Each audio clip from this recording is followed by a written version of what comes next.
ទៅលើការប្រយុទ្ធខាងក្នុងចិត្ត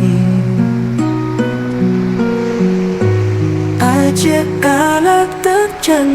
ឲ្យអ្នកតាទូគ្រប់គ្នាប្រយុទ្ធនឹងខ្លួនឯង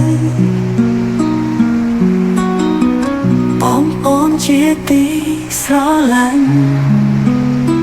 កុំភ័យខ្លាចចំពោះការប្រយុទ្ធនៅក្នុងចិត្តเอาប្រជាជនជាទីស្រឡាញ់យើងត្រូវដាំកងនៅក្នុងចិត្ត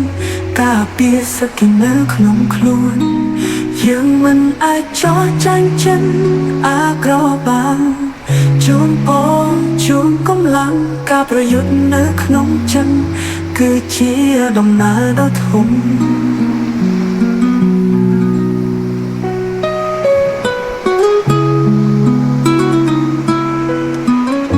បាទោពួកគេមានអាវុធក៏យើងត្រូវប្រយុទ្ធគឺក្នុងចិត្តយើងពួកគេមានអំណាចតែផ្ទៃក្រៅប៉ុន្តែចិនយើងគឺមានកម្លាំងខ្លាំងក្លាបងអូនជាទីស្រឡាញ់ការឈ្នះគឺនឹងចាប់ដើមនៅក្នុងខ្លួនការនិយាយពីសតិគឺជាការពេញចិត្តនៅក្នុងស្មារតីគេត្រូវការចេញសង្កៀម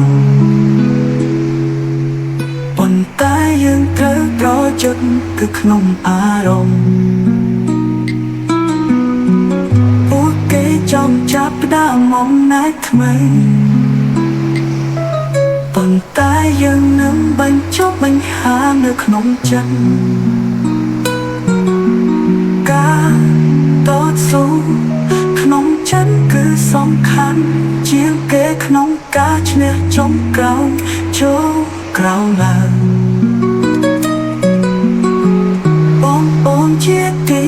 ស្រឡាញ់សំឡេងនឹងคล้ายជាផ្នែកនៃសតិ